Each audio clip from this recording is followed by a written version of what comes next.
12:30ला 112ला आपल्याला एक कॉल आला होता. वानवडा टी पॉइंट पासून ते वानवडा जाणाऱ्या रस्त्यावर एक वाहन जळत आहे अशी माहिती आपल्याला मिळाल्यानंतर आपल्या नाईट राऊंडचे अधिकारी तात्काळ त्या ठिकाणी पोहोचले. त्या ठिकाणी पोहोचल्यानंतर अग्निशामक दलाच्या मदतीने त्या ठिकाणी ती गाडी विझवण्यात आली. गाडी विझवण्यात आल्यानंतर गाडीची बारकाईने तपासणी केली असता त्या गाडीमध्ये एक मृतदेह जळालेल्या अवस्थेत स्केलेटन केवळ सांगाडा स्वरूपात त्या ठिकाणी आढळून आल्यानंतर तात्काळ घटनेचं गांभीर्य ओळखून वरिष्ठ सर्व अधिकारी जे आहेत नाईट राऊंडचे अधिकारी एसडीपीओ पीएलसीबी त्यांचे सगळे पथक त्या ठिकाणी दाखल झाले आणि घटनेचं गांभीर्य लक्षात घेता एफएसएलची टीम, फिंगरप्रिंटची टीम व फोटोग्राफर्स हे आपण त्या ठिकाणी आल्यानंतर त्या सगळ्या परिस्थितीचा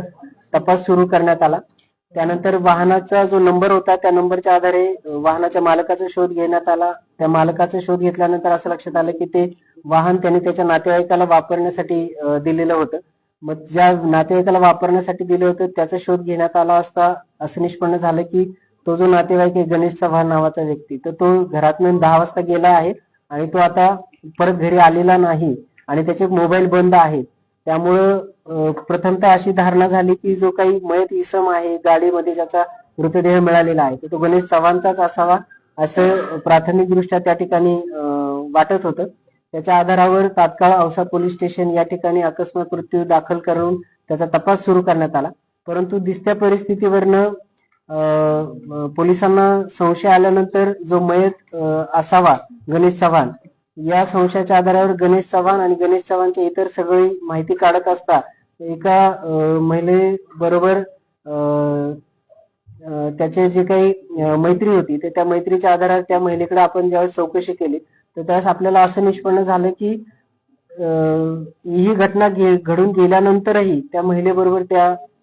गणेश चव्हाणच्या जो एक तिसरा नंबर जो तो वापरत होता त्या नंबरवर काही मेसेजेस किंवा चॅट होत आहे आणि त्यामुळे आपला संशय बळावल्यामुळे आपण त्या नंबरचा त्या ठिकाणी पाठलाग चालू केला. पाठलाग करत असताना आपली जी टीम आहे ती कोल्हापूर आणि कोल्हापूरवरनं पुढे सिंधुदुर्ग विजयदुर्ग पर्यंत गेल्यानंतर उशिरा आपल्याला त्या ठिकाणी गणेश चव्हाण ही व्यक्ती त्या ठिकाणी जिवंत मिळून आली आणि त्यावरून आपली खात्री झाली की जे गाडीमध्ये जो मिळालेला सांगाडा आहे तर तो गणेश चव्हाण याचा नसून इतर कोणाचा तरी आहे. आणि त्यानंतर मग ज्यावेळेस गणेश चव्हाणला आपण चौकशीसाठी ताब्यात घेतल्यानंतर बारकाईने आणि सखोल चौकशी केल्यानंतर गणेश चव्हाणनी या अनुषंगाने आपल्याकडे जी दिलेली कबुली आहेत त्याच्या आधारावर हे निष्पन्न झालेलं आहे की गणेश चव्हाण याला त्याचं फ्लॅटचं कर्ज भागवण्यासाठी किंवा त्याने जो स्वतःचा 1 कोटीचा जो टर्म इन्शुरन्स काढला होता तर त्या टर्म इन्शुरन्सचे पैसे मिळवण्यासाठी त्यांनी त्याला स्वतःला मारलं, स्वतःचा त्याचा मृत्यू झाल्याचा बनाव त्या ठिकाणी करून ते पैसे मिळवण्याचा त्याचा प्रयत्न होता आणि हा बनाव करण्यासाठी त्यांनी त्या ठिकाणी तुळजापूर टी पॉइंट औसा या ठिकाणावरनं एक लिफ्ट त्याला जी या व्यक्तीने लिफ्ट मागितली होती तर त्या गोविंद यादव नावाच्या इसमाला त्या ठिकाणी लिफ्ट देऊन त्याला त्या गाडीमध्ये घेऊन जाऊन त्याला त्या ठिकाणी त्या ड्रायव्हर सीटवर बसवून त्याचा सीट बेल्ट लावून त्या ठिकाणी त्या गाडीला त्या ठिकाणी आग लावून तो त्या ठिकाणी बाहेर पडू शकणार नाही आणि त्याचं त्या ठिकाणी त्यांनी खून केलेला आहे. आणि हा खून केल्यानंतर तो गणेश चव्हाणच आहे हे वाटावं म्हणून त्यांनी त्याच्या हातातलं कड सुद्धा त्या जो काही मयत इसम आहे तर त्याच्या सीटवरच त्या ठिकाणी ठेवलं होतं जेणेकरून पोलिसांची दिशाभूल व्हावी आणि पोलिसांना गणेश चव्हाणचाच मृत्यू झालेला आहे. इव्हन त्याच्या कुटुंबियांना सुद्धा हेच वाटावं की गणेश चव्हाणचाच मृत्यू झालेला आहे अशा पद्धतीचा बनाव करण्याचा त्यांनी प्रयत्न केला होता. परंतु पोलिसांच्या तपासामध्ये त्याचा हे जे काही बनाव होता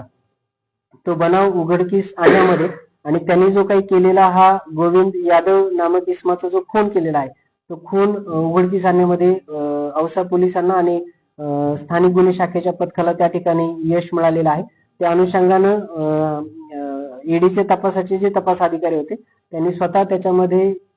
या अनुषंगानं औसा पोलीस स्टेशनला गणेश चव्हाण यांनी गोविंद यादव याचा खून केला आहे याबाबत फिर्याद दाखल केलेली असून याच्यामध्ये तपास सुरू करण्यात आलेला आहे. गणेश चव्हाणला त्या ठिकाणी ताब्यात घेण्यात आलेला आहे. आता या बनाव करण्यामध्ये किंवा हा कट करण्यामध्ये गणेश चव्हाणला इतर काही कोणी साथ दिली आहे का तर या अनुषंगानं तपासामध्ये पुढील ज्या काही सर्व बाबी आहेत त्या निष्पन्न होतील त्याचबरोबर हा जो मयत इसम आहे हा गोविंद यादवच आहे या अनुषंगाने सुद्धा जो तपास आहे तो तपास सुद्धा पुढे केला जाईल आणि डीएनए सॅम्पलिंगच्या आधारे सर्व पुरावे त्या ठिकाणी प्राप्त केले जातील. सदरची जी घटना आहे किंवा गणेश चव्हाणने जो केलेला बनाव आहे तर हा बनाव लातूर पोलिसांनी 24 तासाच्या आत त्यामध्ये उघडकीस आणलेला आहे आणि एक गंभीर स्वरूपाचा असा जो गुन्हा आहे तर तो गुन्हा त्या ठिकाणी उघडकीस आणून आरोपीला